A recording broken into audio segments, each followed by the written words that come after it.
नमस्कार मित्रांनो. आजच्या व्हिडिओचा बनवायचा मुद्दा असा आहे की तुम्हाला Google Gemini AI 3D photos त्याचा फायदा काय आहे, त्याचं नुकसान काय आहे, ते तुम्हाला या व्हिडिओच्या माध्यमातून मी तुम्हाला सांगणार आहे मित्रांनो. तर व्हिडिओ खूप इम्पोर्टंट आहे मित्रांनो.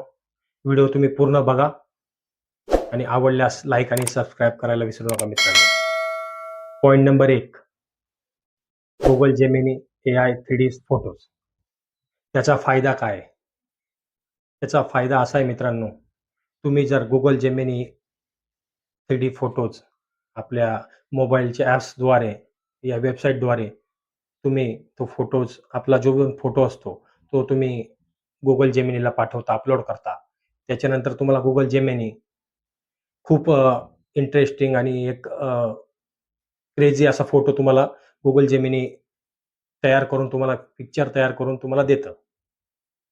तर ते पिक्चर आल्यानंतर तुम्हाला पण तो फोटोज खूप आवडतो मित्रांनो. तुम्ही त्याला सोशल मीडियावर टाकता. Instagram, Facebook, YouTube असे अनेक सोशल मीडियावर तुम्ही ते फोटोज अपलोड करता. ते अपलोड केल्यानंतर लोकं पण त्या फोटोला लाईक करता, कोणी कमेंट करतं, छान दिसतो म्हणून करतो. बरोबर मित्रांनो. तर त्याच मुद्द्यावरून मी आज बोलणार आहे, की मी पण तो फोटोज तयार केला मित्रांनो. मी पण व्हिडिओ बनवला आहे. पण आपल्याला त्या गोष्टीची जाणीव पाहिजे मित्रांनो, की हा फोटोज आपण कुठं अपलोड करतोय आणि कुठं आपण यूज करतोय या फोटोचं. पॉइंट नंबर 2, नुकसान. आपण जो फोटोज एआयच्या माध्यमातनं या Google Geminiच्या माध्यमातून तुम्ही फोटोज अपलोड करतात.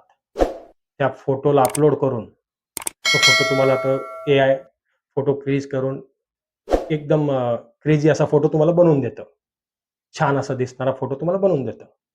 त्या बनवल्यानंतर मी जस्ट बनवला होता मित्रांनो फोटो. त्याला मी वेबसाईटमध्ये चेक केला, जी Google Gemini एआयची ऑफिशियल वेबसाईट आहे. त्याच्यावर मी चेक केलं.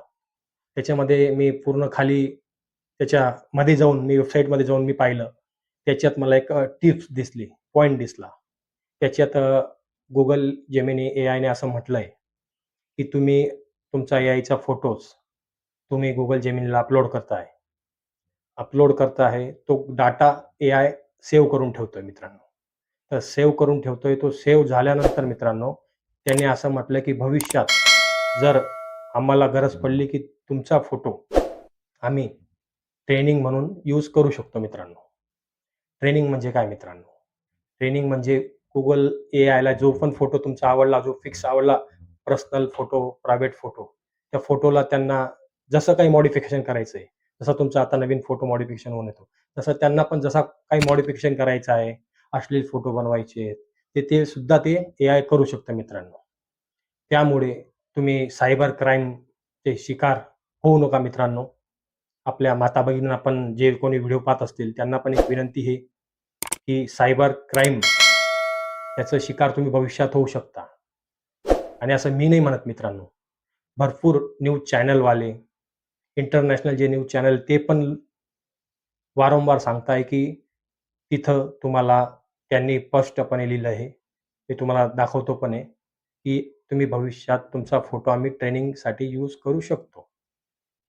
त्याच्यानंतर मित्रांनो, जे पोलीस डिपार्टमेंट त्या लोकांनी पण भरपूर सारे व्हिडिओ बनवलेत एआयवरती. त्यांनी पण तेच वारंवार सांगितलंय, की तुमचा भविष्यात एआय फोटो तुमचा म्हणजे सायबर क्राईम त्याच्यामध्ये तुमचा फोटो जाऊ शकतो मित्रांनो.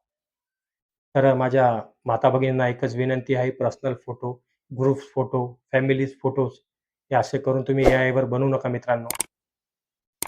तुम्हाला एक व्हिडिओ क्लिप दाखवतो मित्रांनो.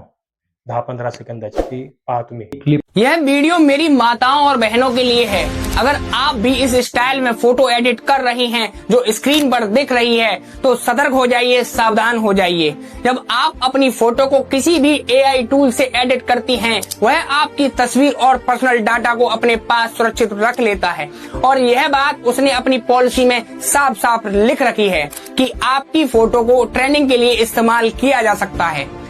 बहनों, मैंने पहले भी आपको चेतावनी दी थी, लेकिन तब बहुतों ने इसे हल्के में लिया था। आज यह ट्रेंड और बढ़ गया है और खतरा अब पहले से भी ज्यादा है। सोचिए, यही तस्वीर कल साइबर फ्रॉड या गलत काम के पाहिल्यानंतर मित्रांनो तुम्हाला खरंच वाटत असेल की AI मध्ये फोटो बनवावा तुमचा, तर हमखास बनवा. पण तुम्ही सायबर क्राईमचे शिकार होऊ नका मित्रांनो. जर व्हिडिओ आवडल्यास असेल तर लाईक आणि सबस्क्राईब आणि शेअर करा जास्तीत जास्त मित्रांनो लोकांपर्यंत, की हा व्हिडिओ पोहोचला पाहिजे.